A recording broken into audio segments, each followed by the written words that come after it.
Students, today we will study about the account of the Buchanan. Means whatever the survey has been completed by Buchanan. As you know that Buchanan was a member of the British East India Company. He has surveyed all over the areas and divided and discussed about it, which type of sources are present in which region, about the rocks, about the metals, and from where we can earn the more and more revenue.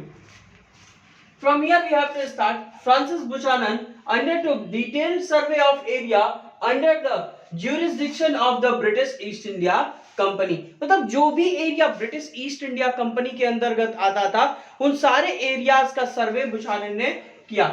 मैंने बताया कि बुचानन ने सर्वे किया, लेकिन किस लिए किया? क्योंकि वो चाहता था कि जो रिवेन्यू है, ब्रिटिश ईस्ट इंडिया कंपनी चाहती थी कि जो रिवेन्यू है उसको किसी भी तरह इंक्रीज किया जाए, जो सोर्सेज हैं उनको उनका यूटिलाइजेशन कंप्लीटली किया जाए. Buchanan journey was sponsored by the company. मैंने अभी कहा कि बुचानन को सर्वे करने का राइट किसने दिया? कंपनी ने दिया. Company have given the right to do the sponsored. He has sponsored for the survey and it was planned according to its need. मतलब जैसी जरूरत थी वैसा सर्वे कराया गया. He had specific instruction about what he had to look out for and what he had to record. उनको बुचानन को ये इंस्ट्रक्शन दिया गया था कि क्या क्या चीजें उन्हें रिकॉर्ड करनी है, क्यों रिकॉर्ड करना है और क्या ऐसा है, क्या साफ साफ लिखा है व्हाट ही हैड लुक, मतलब किन चीजों के बारे में देखना है, for what and he had to record और किसको रिकॉर्ड करना है. Means whatever the things are essential for the in eyes of the benefit of the British East India Company, that all should be noted in the record and that should be increase the revenue of the British East India Company. Buchanan observed the stone, rocks, different layers of the soil, minerals and stones that were commercial valuable. Means he has only observed those things which have some commercial values, like rock, stones. From stones we can get the minerals, rocks we can got the different type of minerals and the different materials from the rocks and stones, different layer of the soil. Means through which we can decide what should be the revenue, we should get from that which type of land. मतलब जैसा land होगा वैसा ही हम revenue collect करेंगे. इसके लिए हमें ये जानना जरूरी था कि which type of soil is present in which region, which soil is famous for which type of mineral and stones that were commercial valuable. मतलब उन सारी चीजों का इसने रिकॉर्ड बनाया जो कुछ भी वैल्यूएबल था, कॉमर्शियली बेचा जा सकता था या खरीदा जा सकता था, जिसका बेनिफिट होता ब्रिटिश ईस्ट इंडिया कंपनी को. उन्हीं सारी चीजों के बारे में उसने रिकॉर्ड तैयार किए. उनमें क्या क्या चीजें थी? Stone, rock, layers of the soil, minerals and stone. ये सारी चीजें उसमें कंटेन कर रही थी. Buchanan wrote about the landscapes could be transfer and made productive. और उसने लैंड के बारे में, लैंडस्केप के बारे में भी बताया कि उसे ट्रांसफर किया जा सकता है और उसे और प्रोडक्टिव बनाया जा सकता है. मतलब कुछ ऐसे लैंड्स थे जो अनप्रोडक्टिव अभी भी थे, लेकिन उस पर प्रोडक्शन एक्टिविटी जो है वो की जा सकती थी. इस वजह से उसने उसका रिकॉर्ड बनाया और ब्रिटिश ईस्ट इंडिया कंपनी को असेसमेंट भेजा. His assessment was shaped by the commercial interest of the company. सीधा सीधा लिखा हुआ है कि उसका जितना भी असेसमेंट बनाया गया था वो सब कॉमर्शियल, कंपनी के कॉमर्शियल इंटरेस्ट के अकॉर्डिंग बना था. एंड मॉडर्न वेस्टर्न नेशंस और मॉडर्न वेस्टर्न नेशन के थ्योरी पर उसको बनाया गया था. ऑफ व्हाट कंस्टिट्यूटेड प्रोग्रेस, मतलब कैसे ज्यादा से ज्यादा प्रोग्रेस की जा सके. He was critical of the life style of the forest developer. Forest developer की लाइफ से वो खुश नहीं था, क्योंकि फॉरेस्ट डेवलपर क्या करते थे? एक जगह रिसोर्सेज को यूज करते थे, फिर जब वहां के रिसोर्सेज खत्म हो जाते थे तो वो एक जगह से दूसरे जगह मूव कर जाते थे, नोमैडिक लाइफ वो जीते थे, यानी स्लैश एंड बर्न एग्रीकल्चर को वो फॉलो करते थे। एक जगह पेड़ों को काट देते थे, वहां बर्न करके उसकी फर्टिलिटी को यूज कर लिया, जब उसकी फर्टिलिटी उस लैंड की खत्म हो गई, वो क्या करते थे, एक जगह से दूसरे जगह मूव कर जाते थे। और ये जो प्रोसेस था, इसके अंतर्गत बहुत सारे रिसोर्सेज जो थे वो बेकार हो जाते थे, जबकि उन लैंड का रीयूटिलाइजेशन किया जा सकता था। इस सब के वजह से बुचानन क्रिटिक था life style of forest developer का। अब हम अगला पॉइंट पढ़ेंगे कि कैसे राजमहल हिल के बारे में ये इंफॉर्मेशन देते हैं। Now we will study about pastoral area of Bengal. In some regions, it has given here with gratitude passage of the time, settled cultivation expanded and reached to the area of shifting cultivation. Settled cultivation धीरे धीरे जैसे जैसे समय पास हुआ वो shifting cultivation की तरफ भी पहुंच गया। As it has given swallowing us pasture and forest in the राजमहल हिल, और धीरे धीरे राजमहल हिल तक भी पहुंच गया था। Shifting cultivation was done with the help of hoe, while settled cultivation was done with the help of the plow.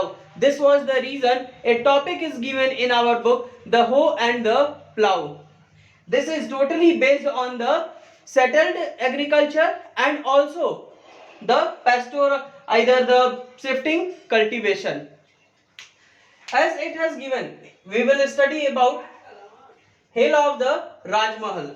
Rajmahal is a famous hill, and about it Francis Buchanan have studied, as I have given, that he had studied about the commercial values, all the commercial values, either it is also studied about the stones, rocks, land, each and everything from where the British East India Company can earn the revenue.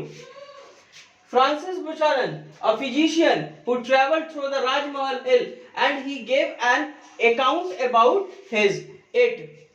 He has given a detailed information about the Rajmahal hill to the company.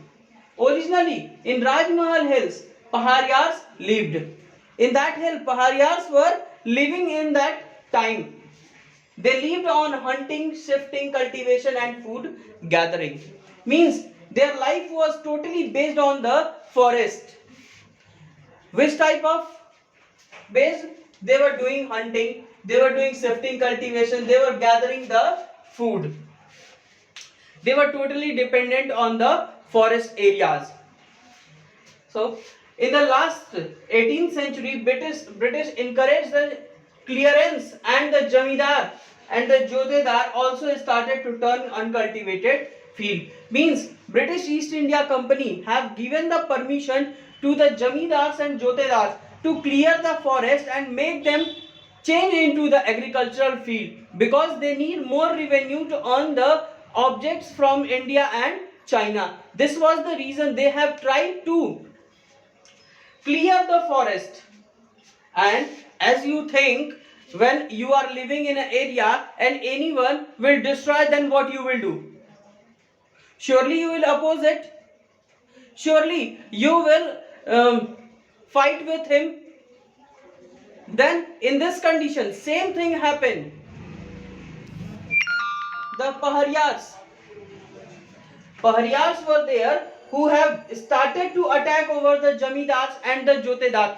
In some areas the settled agriculture was started, and whenever the settled agriculture was started, then the people started to move from the passage of the hills. They stopped the traders, collect the taxes and then send them. Either sometimes they also looted the grains which was stored by the settlers. जितने भी वहां settlers हुए थे, जितने भी लोग वहां settle हुए, वो क्या करते थे? एग्रीकल्चर प्रोसेस कंप्लीट करते थे, अपने ग्रेन्स को इकट्ठा करते थे, और पारियार्स क्या करते थे? उनको आकर के लूट लेते थे, या फिर जो पासेस थे उनसे जो ट्रेडर्स आते थे उनसे भी टैक्स वसूलते थे। अब जब टैक्स उनसे लिया जाएगा और जो भी ग्रेन्स वो स्टोर कर रहे हैं वो लूट लिया जाएगा, तो ब्रिटिश ईस्ट इंडिया कंपनी को क्या मिलेगा? कुछ नहीं मिलेगा। तब ब्रिटिश ईस्ट इंडिया कंपनी ने सोचा कि कैसे हम इनका सामना करें. Firstly because they were living in the forest area, so they were much known about the forest. They start their fight inside of the forest and hide anywhere. Either they were fighting with the style of the guerrilla fighting. They were using the guerrilla fighting and they attack over the armies of the British East India Company, and they, after killing them, they hide again. So this was the main problem faced by the British East India Company to tackle with the Pahariyas. So they have decided they will call another group of the tribal group to fight with them, who is equal to them, जो उनके equal होगा, जो उनसे fight कर सकता है. ऐसे लोगों को ज्यादा से ज्यादा बुलाने की कोशिश की गई. Then around 1780s, Santhal came into these areas. They cleared the forest and plowed the land. Why they became successful? Because they had the same power to do this, because they were also tribe. They know the main theme of fighting of the Pahariyas, and they have started to fight. Instead of it, they have granted a large piece of land by the British East India Company to settle there. And as the lower hills were taken over by the Santhal settlers, and whenever there was total control of the Santhal settlers, then Pahariyas became forced to move in the upper part of the Rajmahal hills. They became settled there and they only living there. These were the main description of the Rajmahal hills. It has given about that in 1770s the British embarked on a brutal policy of the extermination, hunting the Pahariyas down and killing them. Then by 1780s, Augustus Cleveland, this is the name of the collector of Bhagalpur. We have to learn this name, Augustus Cleveland.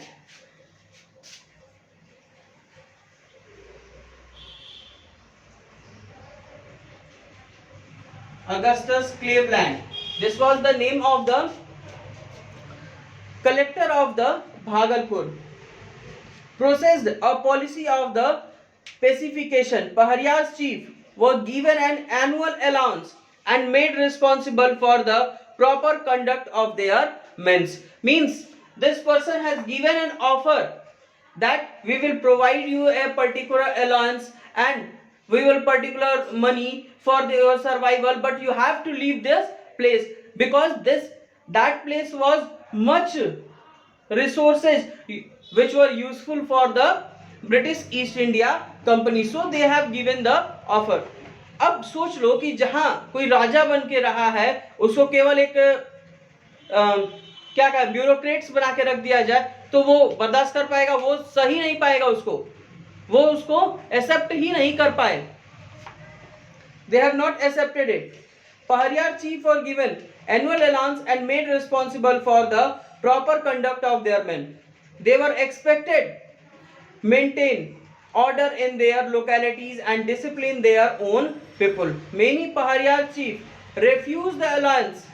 Those who accepted most often lost the authority within the community. Means they have forgot, they have become separated from their community. Some of them have accepted. जैसे कुछ को मिलेगा तो कुछ तो accept करेंगे और कुछ क्या करेंगे, इसको रिजेक्ट कर देंगे. लेकिन जिन्होंने एक्सेप्ट किया उनको उनकी ही कम्युनिटी ने बाहर कर दिया. They became outside of their community. Being in the pay of the colonial government, they came to preside and subordinate employee of the extemporary chief.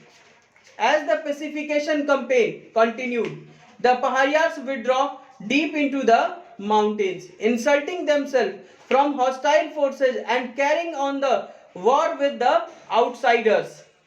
So when Buchanan traveled through the region in the winter, nearly 1810 to 1811, it has given here Francis Buchanan has traveled in the year 1810 to 1811. In this time, he has studied about the Rajmahal Hill. The Paharias naturally viewed him with the suspicion and the distrust. Means these Paharias were not believing on that person. The experience of the pacification campaign and the memories of the brutal repression shaped their perception of the British intellection into the area. Means they have faced the brutal face of the British East India Company. This was the reason they don't want to give the permission of the ruling by the British East India Company. By this time, in fact, there were never intimation of the danger. Santhals were pouring into the area, clearing the forest. Means, as I have told you, whenever they have started to settle the people in that area, then they have opposed, they have attacked over them, and also they have tried to cover that area. They looted the grains. Also, they have collected the tax from the traders, and this was not good for the British East India Company. In that case, they have called the Santhals, which were same as the Paharias, and they have handled the Paharias and sent them into the interior part of the Rajmahal hill. And next of the point we will explain in the next video.